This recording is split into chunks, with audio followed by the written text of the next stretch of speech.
Dr. Paul, Dr. Dogra and friends. The topic is on the role of anti-VEGF therapy in proliferative diabetic retinopathy. I know we have been hearing too much about anti-VEGF, so sometimes you don't know what we're talking about because it's all Avastin, Lucentis, or VEGF trap, etc., etc. I think I'll restrict my talk exactly to the usage of this medicine in proliferative disease. What is the connection? We know that there are lots of cytokines which have been related to the occurrence of proliferative diabetic retinopathy, in addition to diabetic macular edema. These are the raised levels of VEGF, PDF, interleukin 8, interferon-inducible protein 10, erythropoietin, etc. They all have been found to be raised in PDR.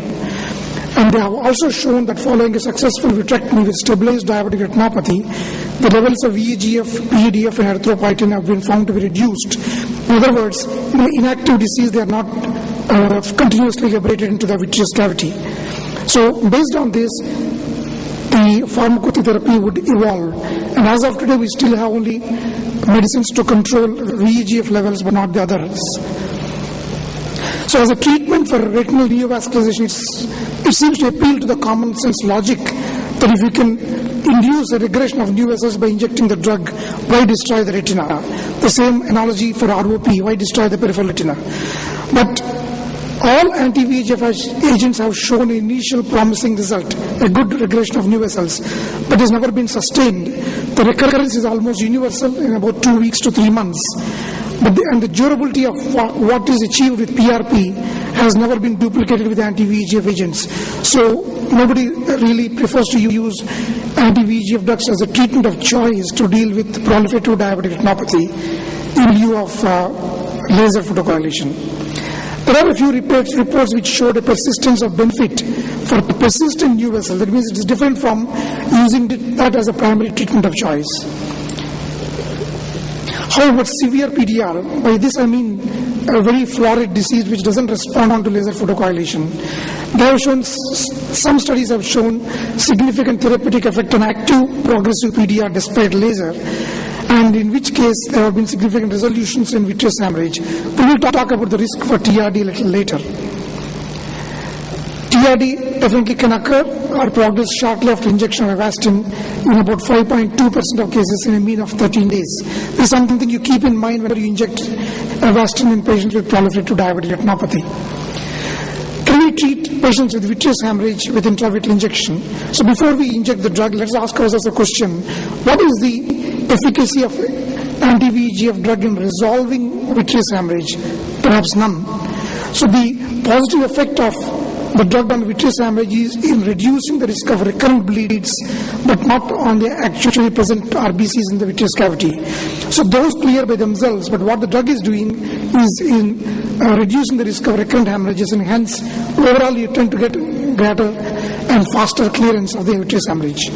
So Huang et al. Have seen in 2009's presentation in 2009, that when they injected Avastin in eyes with vitreous hemorrhage, you wait for clearance of the hemorrhage and then do PRP, which you are not able to do because of the presence of the hemorrhage. They were able to avoid vitrectomy in some cases, not in all. So it possibly acts, as I said, by reducing the recurrent hemorrhages and not by any effect on the existing blood itself. How about PRP for PDR and the side effect of inducing macular edema? Is there a role of anti-VEGF drugs? Yes, there are studies not only of anti-VEGF drugs but of steroids which have reduced the risk of inducing diabetic macular edema or worsening macular edema after doing a PRP. Either you do along with it or you do before you do PRP itself. So a single injection of Avastin before PRP has prevented PRP-induced reduction in vision and foveal thickening in eyes with severe PRP and good vision. Severe PDR and good vision. Cho et al. Have shown again in a publication in 2009 in high-risk PDR that combining Avastin with PRP reduced the risk of vision loss with PRP versus PRP plus group where you injected the drug. And CSME occur less often in PRP if it is combined with Avastin, and in general the vision change has been found to be not so great as compared to what you see in the OCT picture. That may be because you are looking at a crude reflection of vision in terms of black and white visual acuity. But if you ask the patient about the quality of vision, definitely they would tell you that the quality of vision is much better when the macular edema is not that great. How about reducing the intraoperative bleeding during vitrectomies for proliferative disease?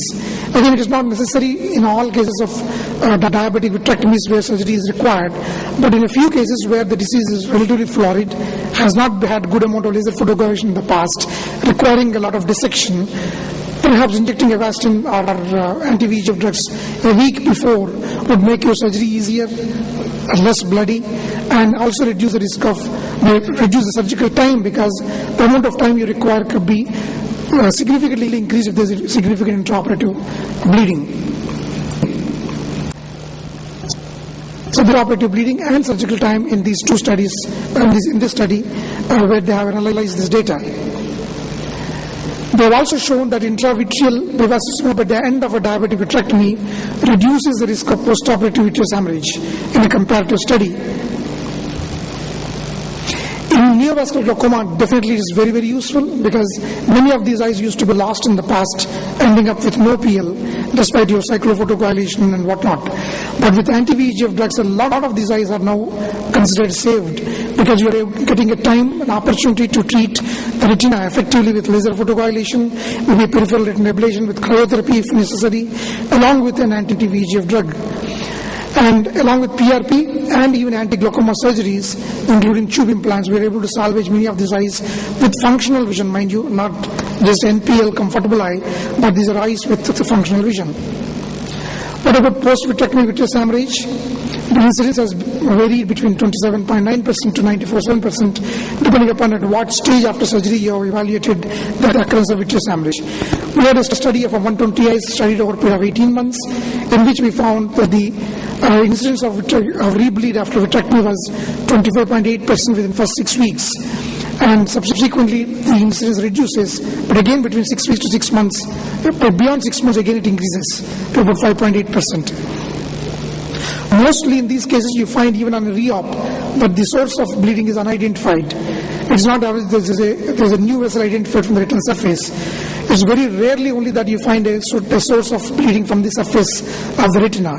In most cases, it's assumed to be from the fibrovascular proliferation from the sclerotomy site, because the VEGF is still being secreted and it induces proliferation from a site where there's a reparative mechanism taking place, that is at the sclerotomy site.